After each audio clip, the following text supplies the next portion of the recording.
Good people, hello. Dr. Mihail here, and today we are talking about creatine.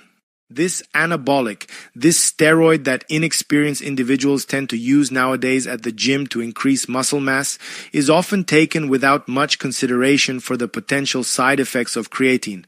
Or at least, that's what someone might have thought 20 years ago, especially if they weren't well informed, or perhaps if they struggled to grasp the details of the subject. This video caters to those individuals from the past, and it's equally relevant for you if you're aiming to improve your gym performance. Whether you're engaged in any high-performance sport or simply aiming to enhance your skills in your chosen activity, this video is tailored for you. This video is specifically crafted for individuals preparing for exams who seek to boost their brain's focus and memory capabilities. If you're looking to gradually transition away from pain pills and opt for a completely natural alternative, this video is for you. For those aged over 40 striving to preserve muscle mass and fortify their bones, this video provides valuable insights. Menopausal women concerned about osteoporosis and desiring stronger bones will find this video particularly relevant. We'll delve into numerous benefits of creatine. Today's discussion revolves around the extensive body of research on creatine encompassing over 1,000 studies. We'll explore the safety and effectiveness of creatine, unravel its general aspects, and dive into the intricacies of its mechanism. Unlike generic claims of increased energy, we'll dissect how creatine operates, a topic often left unexplained online. My in-depth study of this mechanism has been fascinating, so brace yourself for a more extensive video. We're delving into the intricate mechanisms through which creatine specifically provides an energy boost. I'll illustrate this process with a drawing to facilitate your understanding of how creatine contributes to enhanced energy levels. Our discussion will span the advantages of creatine for both the brain and muscles. Initially studied for its impact on muscles, it later gained recognition for its cognitive benefits.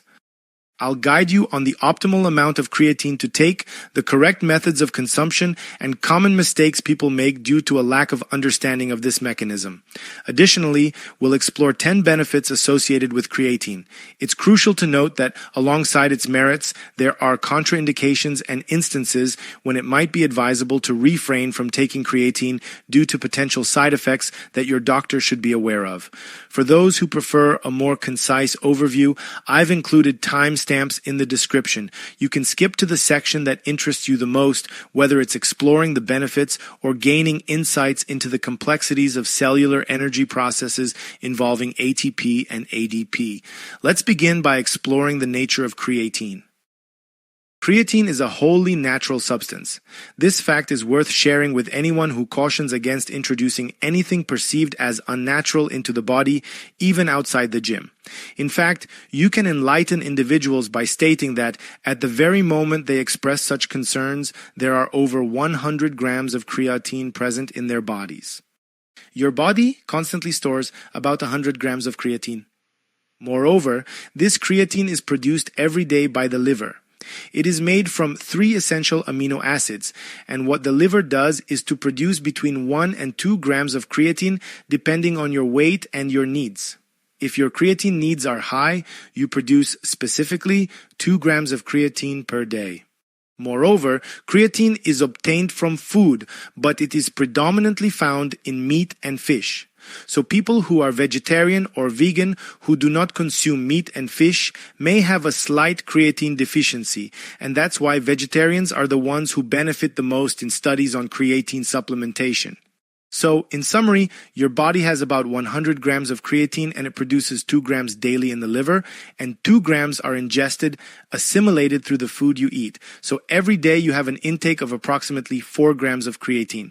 The good part, however, is that usually 8 out of 10 people, those who benefit in studies from creatine format, because there are also those 2 out of 10 people who have no benefit. If you are one of those people, you should not be afraid.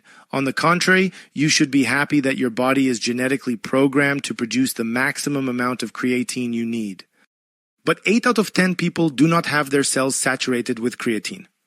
So, if this would be the level of creatine you have, on average, if we took the average of people, this would be the saturation of creatine you have.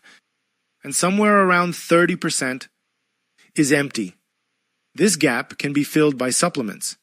We will also talk about what supplements are good to take and in what quantities and what are the two phases.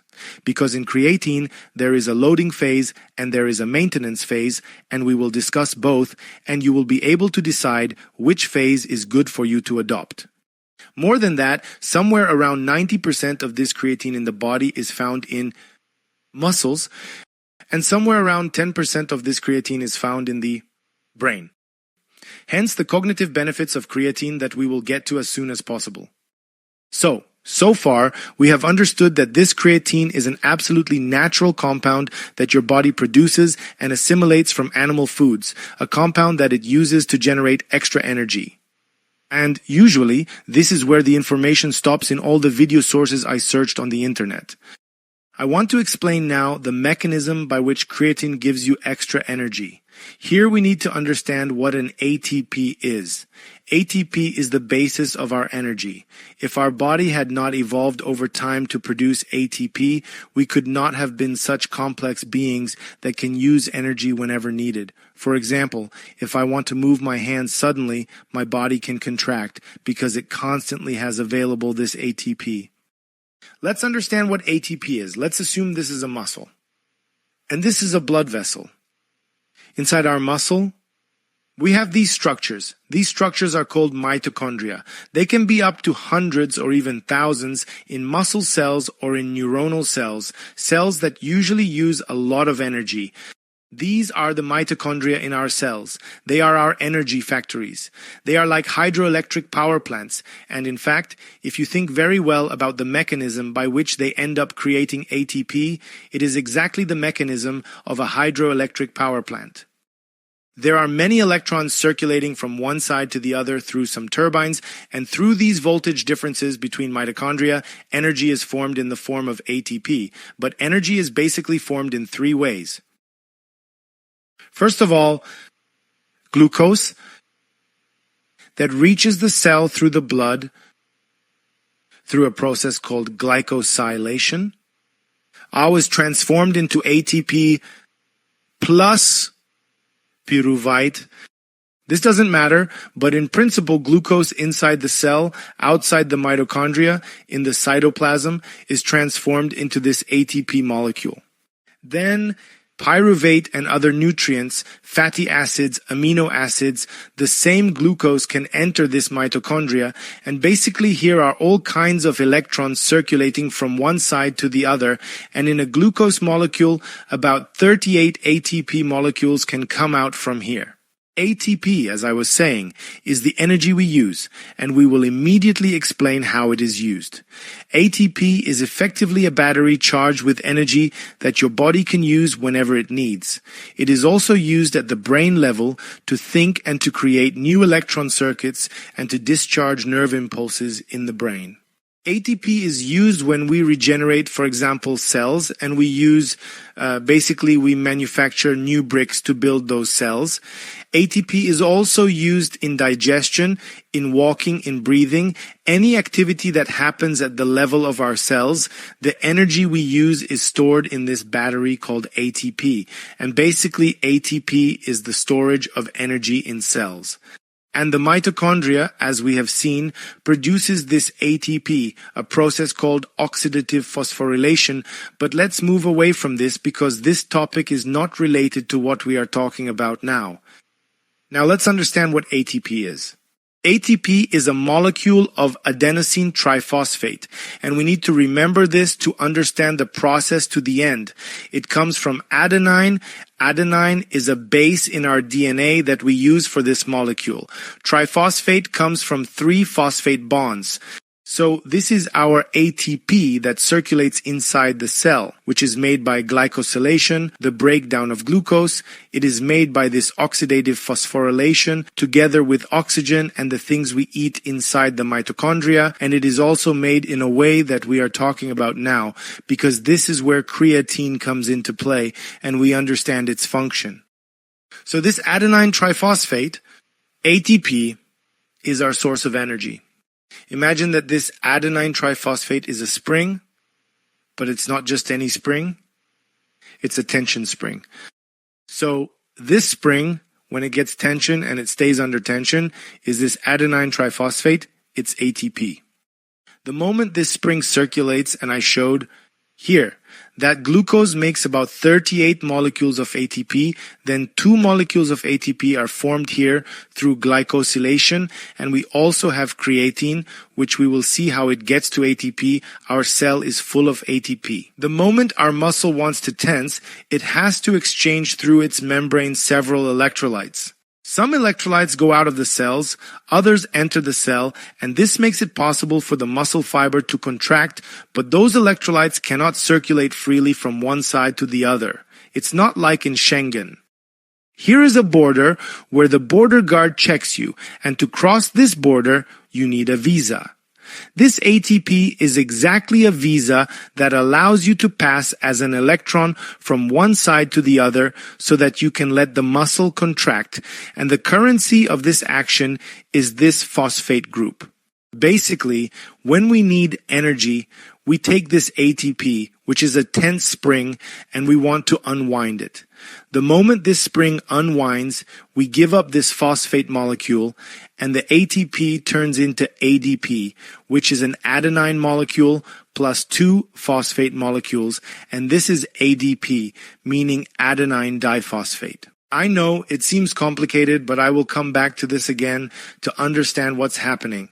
So we have here an ATP. The ATP was created by the mitochondria or was created inside our cell. And this ATP adenine triphosphate, which is adenine plus 3 phosphate molecules, is a tightly wound spring. It is a spring under tension. It is energy stored in a spring that is under tension. The moment you command your muscle to contract, this ATP goes to the membrane and gives up this phosphate molecule. When it gives up the phosphate molecule, the spring unwinds. So, from a closed spring, an open spring results. This opening of the spring gives this ATP the energy to change, to make this exchange of electrolytes through the muscle membrane. So when you contract, you use ATP. ATP gives up this phosphate. The ATP springs open, and basically this exchange of electrolytes occurs, which allows the contraction of the muscle.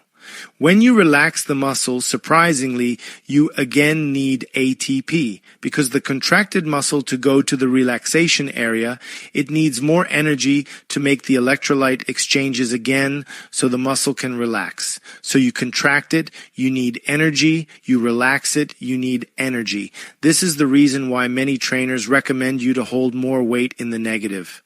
That is to say, if you do dumbbells and if you do biceps, for example, you lifted the dumbbell up, but when you bring it down, you do it slower because this muscle relaxation also needs energy.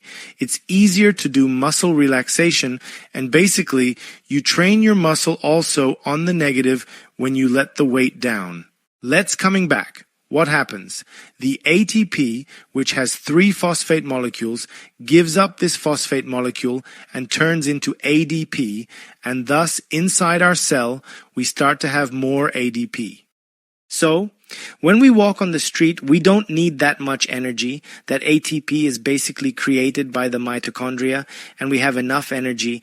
But when we go to the gym, or we run, or do sprints, or play tennis, or swim, we do a sport that requires a lot of energy, we start to get tired because we exhaust this source of ATP. Our cell can't keep up. It can't produce so much ATP in real time. That's why, for example, we have a reserve of ATP. When we are relaxed, we replenish our ATP reserve. But the moment we start doing an explosive sport, for example, or when we run a sprint, our ATP reserve runs out very quickly, and this excess of ADP appears. ADP, meaning adenosine diphosphate, meaning exactly this molecule that is missing another phosphate molecule to be ATP. And what biology has done is extraordinary. Because this creatine in our cell is in the form of creatine phosphate, this creatine is basically a molecule in the cell that has this phosphate group that we need. Because our cell thought so or biology thought so. It said, okay, we have a lot of ATP. We use ATP to produce energy, and from this ATP results a phosphate molecule, which basically what it does is phosphorylates all kinds of entry gates at the cellular level, and it gives us the energy for contractions, it gives us the energy for thinking, it gives us the energy for what we need, but it results in a lot of ATP. That is, we have a lot of contracted arches, and after we reuse them, we have a lot of relaxed arches in the cell.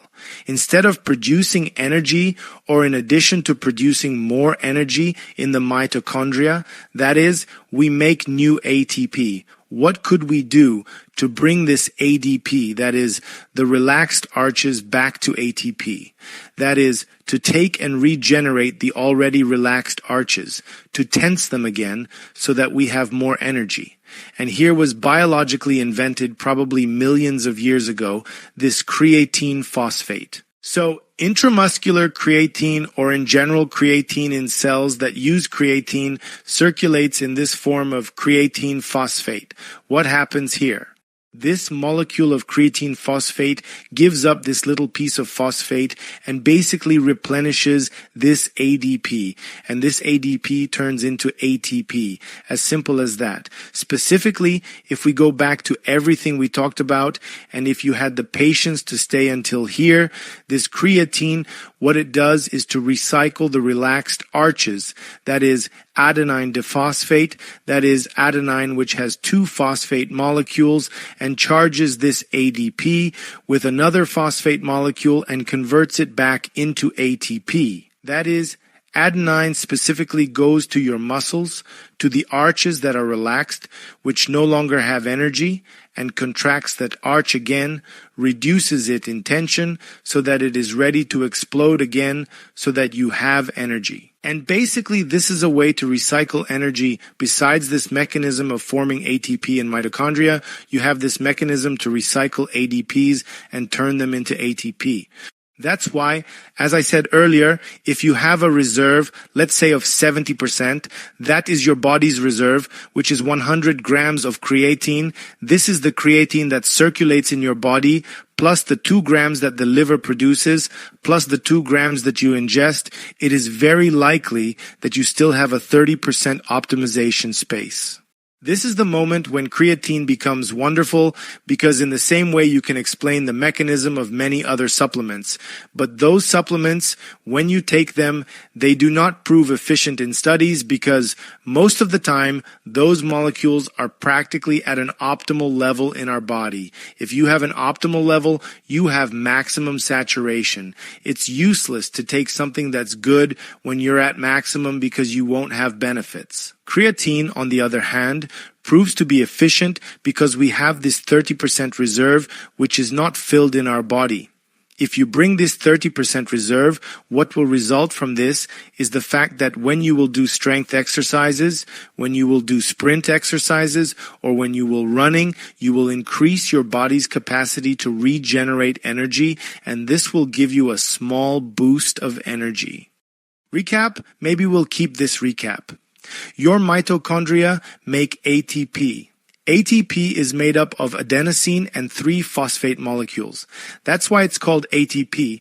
It's adenosine triphosphate.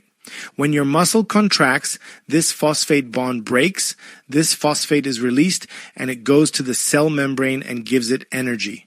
From ATP results adenine phosphate. So we no longer have triphosphate, we have diphosphate, and this is ADP.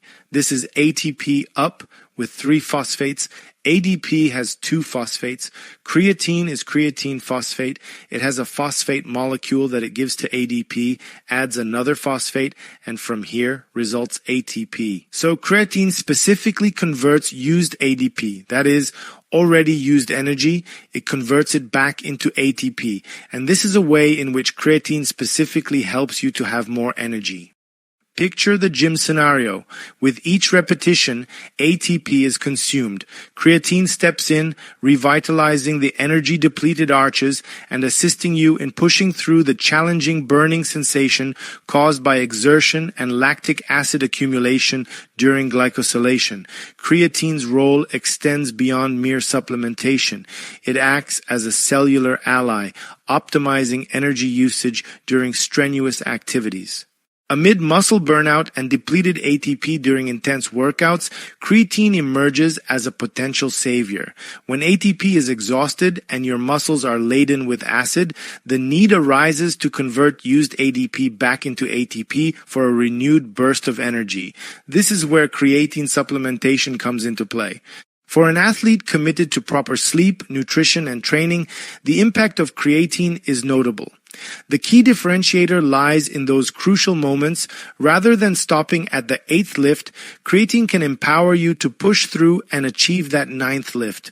It's that extra push that sets creatine apart. Moreover, creatine's influence extends to lifting heavier weights over time. With correct and consistent dosing, you may find yourself adding more plates to the bar, as the coach aptly puts it, and pushing not only more weight but also more repetitions. Understanding how creatine transforms into creatine phosphate within cells, donating a phosphate group to convert ADP into ATP, sets the stage for exploring its benefits. Creatine stands out as one of the most extensively studied and safest supplements in the realm of sports and athletics. With its natural occurrence in the body, there have been no reported adverse health effects from creatine supplementation. The initial focus of creatine studies centered on muscle power. A meta-analysis of 22 studies revealed that creatine supplementation can amplify output strength by 8% and increase the number of repetitions by up to 14%. For instance, if you were initially performing 8 repetitions, creatine could potentially enable you to reach 9. Intriguingly, super athletes, those rigorously adhering to their training regimens, maintaining optimal sleep and nutritional habits, experienced even more significant benefits. In this group, creatine managed to boost strength and repetitions by an impressive 30%. Imagine bench pressing 100 kilo and, with creatine, pushing it to 130 kilo or performing 10 repetitions, and with creatine, accomplishing 13 repetitions. The impact is undeniably substantial. Moving on to another significant aspect, creatine showcases remarkable benefits for the brain. A pertinent study highlights that creatine supplementation elevates the concentration of creatine phosphate in the brain by up to 10%. Similar to its impact on muscles, creatine operates in the brain, presenting a valuable role. Consider the brain's immense metabolic demands. It stands as a leading consumer of glucose and energy. Constant cognitive activities, especially tasks requiring prolonged concentration, deplete ATP, similar to the scenario in muscles.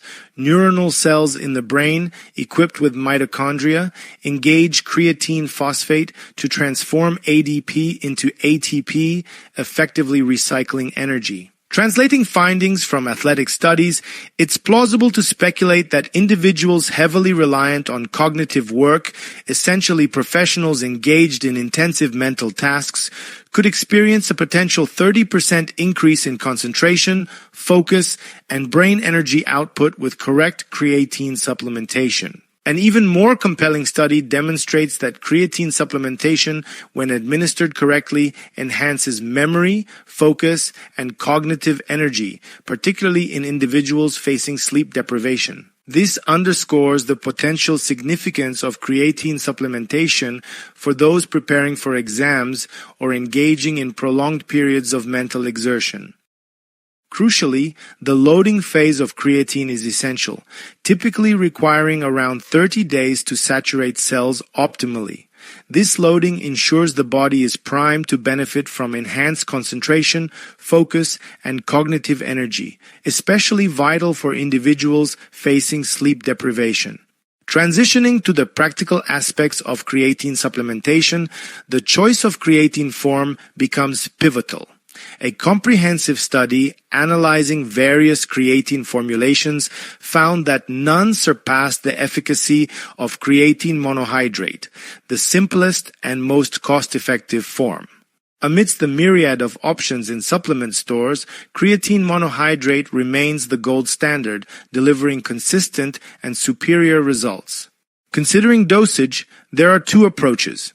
If you are new to creatine, a loading phase is recommended to saturate your cells optimally. However, for those who have experienced the placebo effect, where perceived benefits arise due to expectations, it's important to recognize that cell permeability for creatine may slightly decrease. In such cases, consistent and ongoing creatine supplementation without the need for loading may be more suitable. The key is to ensure a steady intake of creatine to maintain its effectiveness over time. Remember, creatine monohydrate is the go-to choice for reliable and cost-effective supplementation. There are two main methods for creatine supplementation: the loading phase and the maintenance phase. During the loading phase, which spans 6 days, individuals take a daily dose of 20 grams of creatine. This total amount is typically divided into 4 5-gram doses throughout the day. The goal is to quickly saturate the body with creatine. Following the loading phase, individuals transition to the maintenance phase. The maintenance phase is an ongoing regimen that involves taking 3 grams of creatine daily. This lower, consistent dose is intended to maintain the optimal concentration of creatine in cells over time. It's important to note that during the loading phase, some individuals may experience gastrointestinal symptoms such as bloating, nausea, or diarrhea. If these symptoms occur, it's advisable to discontinue the loading phase and proceed with the maintenance phase at 3 grams per day. For those who prefer a less intensive approach or are concerned about potential side effects, starting directly with the maintenance phase is a viable option. In this case, individuals would begin taking 3 grams of creatine daily without the initial loading phase. Regarding the timing of creatine intake, studies suggest that consistency is key and the specific timing does not significantly impact its effectiveness. Some studies propose taking creatine after training due to increased insulin sensitivity, but the difference is considered minor. Creatine is available in both powder and pill forms. Powdered creatine often includes a teaspoon for dosing, typically containing 5 grams. Alternatively, creatine pills provide a convenient option for consistent dosing, with each pill containing a specific amount, such as 1 or 2 grams. In summary, the choice between the loading and maintenance phases depends on individual preferences and considerations. The key is to maintain a consistent daily intake of creatine, whether in powder or pill form, to experience its potential benefits in muscle power and cognitive function. Now let's discuss the dosage and safety considerations associated with creatine supplementation. Studies suggest that there may not be a significant difference in performance between the commonly recommended doses of 3 grams and higher doses, such as 5 grams.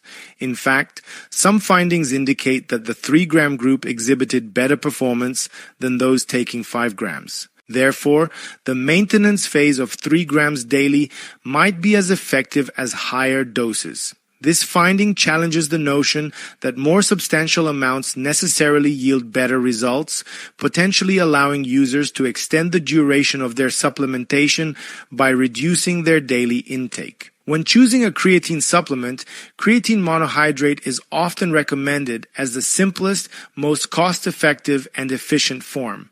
While supplement companies may introduce new formulas, there's limited evidence supporting their additional benefits. Now, addressing safety concerns, individuals with liver or kidney issues should exercise caution when considering creatine supplementation.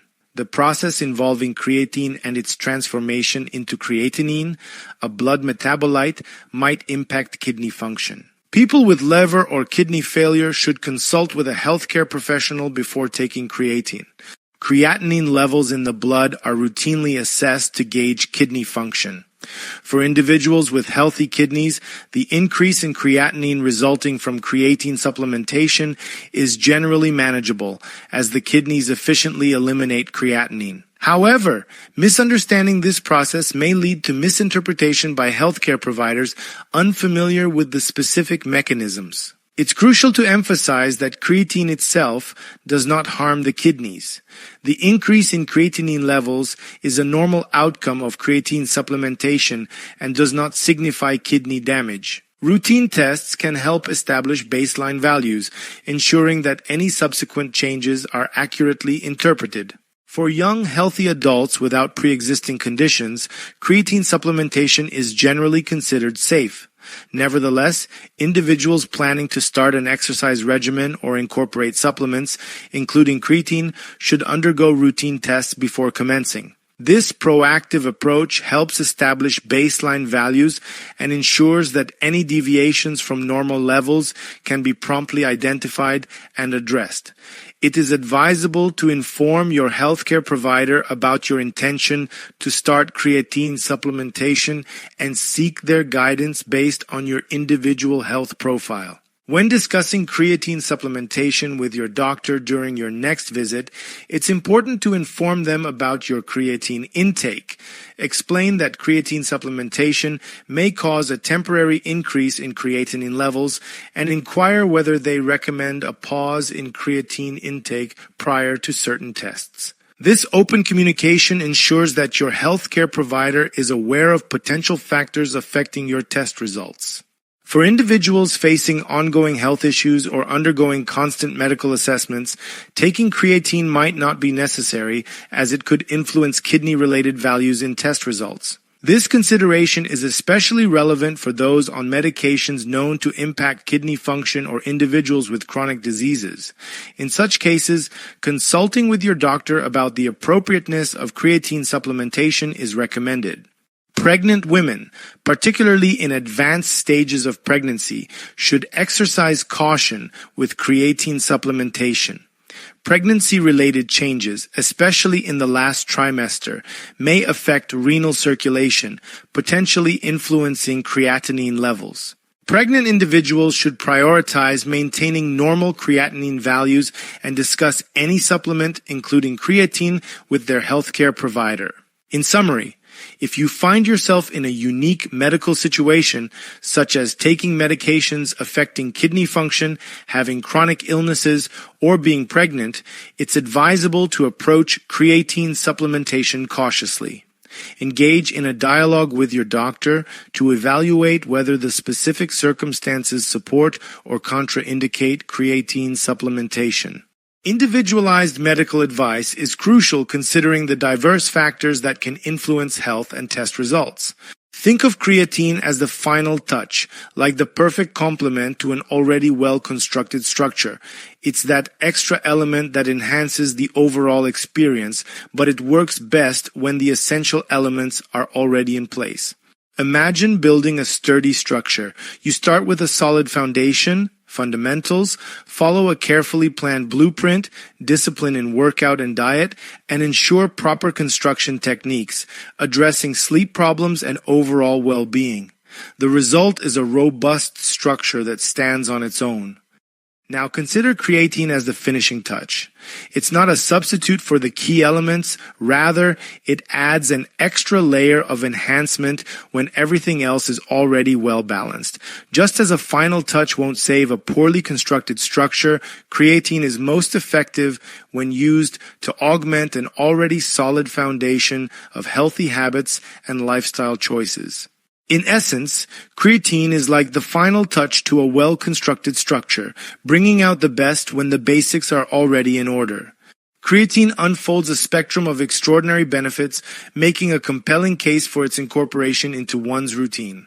Firstly, creatine's transformative impact on muscle mass is pivotal, particularly for individuals navigating sedentary lifestyles, especially those aged 40 and above. Sarcopenia, the age-related decline in muscle mass, becomes pronounced post-40, and creatine, synergizing with gym workouts, emerges as a valuable ally in counteracting this process. The second noteworthy benefit lies in creatine's bone-strengthening prowess. Particularly evident in women undergoing menopause, a period marked by hormonal shifts and increased vulnerability to osteoporosis, creatine's role in fortifying bones is evident. As individuals exercise with creatine supplementation, the enhanced pressure on bones triggers a remineralization response, fortifying them against brittleness and potential fractures. The third remarkable effect positions creatine as a neuroprotector. Administered in studies to individuals with Alzheimer's and brain injuries, creatine demonstrates profound effects.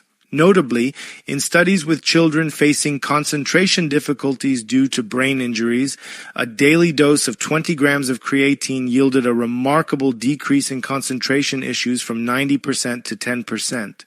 This underlines creatine's ability to traverse the blood-brain barrier, entering neurons and aiding in the restoration of depleted energy, making it a potential therapeutic option for cognitive disorders. Creatine's anti-inflammatory properties emerge as the fourth benefit, mitigating oxidative stress and reducing pro-inflammatory cytokines. In some instances, creatine exhibits efficacy comparable to conventional anti-inflammatories like ibuprofen, offering a natural alternative for alleviating conditions such as arthritis, back pain, and headaches. For those contending with pain, the recommended creatine dosage of 3 grams per day can be explored to gauge its efficacy. This measured approach allows individuals to experience potential relief while maintaining a concentration that aligns with the neuroprotective and anti-inflammatory effects of creatine. In summary, creatine's far-reaching benefits encompass muscle mass augmentation, bone fortification, neuroprotection, and anti-inflammatory properties. Its versatility positions creatine as a valuable supplement, particularly when integrated into a comprehensive health and wellness strategy. As with any supplement, individuals are advised to consult healthcare professionals for personalized guidance and to ensure compatibility with individual health profiles. Now, let's delve into the fifth benefit of creatine, improved glucose metabolism. Creatine has shown promising results in enhancing insulin sensitivity, which is crucial for the effective regulation of blood sugar levels. This can be particularly beneficial for individuals dealing with insulin resistance or those at risk of developing type 2 diabetes. Moving on to benefit number 6, creatine has been linked to enhanced strength and power output. Athletes and fitness enthusiasts often turn to creatine to experience a boost in their strength levels, allowing them to push harder and perform more repetitions during workouts. This increase in power output can contribute to better athletic performance and improved training results. Benefit number 7 revolves around muscle recovery. Creatine has demonstrated its ability to accelerate the recovery process following intense physical activity. This means less downtime between workouts, reduced muscle soreness, and an overall quicker rebound after challenging training sessions. Additionally, creatine acts as an antioxidant, marking our 8th benefit. It helps combat oxidative stress by neutralizing free radicals, contributing to the overall well-being of cells and tissues. This antioxidant property is crucial for mitigating cellular damage caused by environmental factors and strenuous physical activities. The 9th benefit is related to mitochondrial function. Creatine plays a role in supporting the function of mitochondria, the cellular powerhouses responsible for energy production. This can enhance overall energy metabolism and contribute to improved endurance during physical activities. Lastly, creatine has shown potential in promoting healthy aging. As we age, maintaining muscle mass and bone density becomes increasingly important. Creatine supplementation, coupled with resistance training, can assist in preserving muscle mass and bone strength, thus contributing to a healthier and more active aging process. In conclusion, creatine offers a myriad of benefits beyond its well-known role in enhancing athletic performance. From supporting muscle and bone health to acting as a neuroprotector and exhibiting anti-inflammatory and antioxidant properties, creatine's positive impacts extend to various aspects of overall well-being. As with any supplement, it's essential to consult with a healthcare professional before incorporating creatine into your routine, especially if you have pre-existing health conditions or concerns. The discussion on creatine revolves around its pivotal role in energy production, with the body containing up to 100 grams of creatine, a compound synthesized by the liver and obtained through omnivorous diets.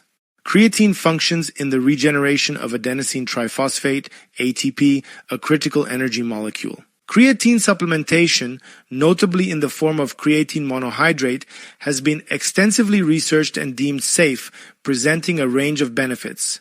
Notably, it enhances muscle power, allowing for increased strength and repetitions during exercise. This proves especially advantageous for athletes adhering to disciplined routines in training, nutrition, and sleep. The mechanism involves creatine converting adenosine diphosphate, ADP, back into ATP, essentially recharging the body's energy reserves. The supplementation is considered a safe and effective method, particularly for athletes. The creatine supplementation improves the muscle's ability to push, resulting in increased strength and potentially more repetitions during exercises. The loading phase, involving a higher initial dosage of 20 grams per day for 6 days, followed by a maintenance phase of 3 grams daily, is a common approach. Alternatively, a consistent daily intake of 3 grams without the loading phase is also viable. Beyond its impact on athletic performance, creatine provides additional health benefits. It contributes to increased muscle mass, offering a countermeasure to sarcopenia, a condition where muscle mass diminishes, typically occurring after the age of 40. Creatine is also recognized for its positive influence on bone strength, particularly in postmenopausal women. In the realm of brain function, creatine serves as a neuroprotector. Its ability to cross the blood-brain barrier facilitates cognitive benefits, potentially improving concentration, focus, and memory. It has showcased positive effects in cases of brain injuries and conditions like Alzheimer's. The comprehensive benefits of creatine extend to its anti-inflammatory properties, potential role in glucose metabolism, and weight management. It has exhibited immunomodulatory effects in autoimmune diseases, highlighting its diverse impacts on health. Moreover, creatine has been linked to enhanced insulin sensitivity in individuals with diabetes, suggesting a positive influence on glucose utilization. For those dealing with hypertension, creatine may contribute to more efficient heart muscle function, leading to a slight reduction in blood pressure. An intriguing aspect is creatine's impact on fat metabolism, with some evidence suggesting its role in burning body fat. Additionally, it aids in maintaining hydration by retaining water within muscles, presenting a unique benefit without causing overall bloating. In conclusion, creatine, particularly in the form of creatine monohydrate, offers a multifaceted approach to health and performance. Despite its numerous advantages, it is emphasized that creatine should be viewed as a complementary aspect rather than a standalone solution. Prioritizing essential lifestyle factors such as adequate sleep, proper nutrition, and consistent training forms the foundation for optimal results.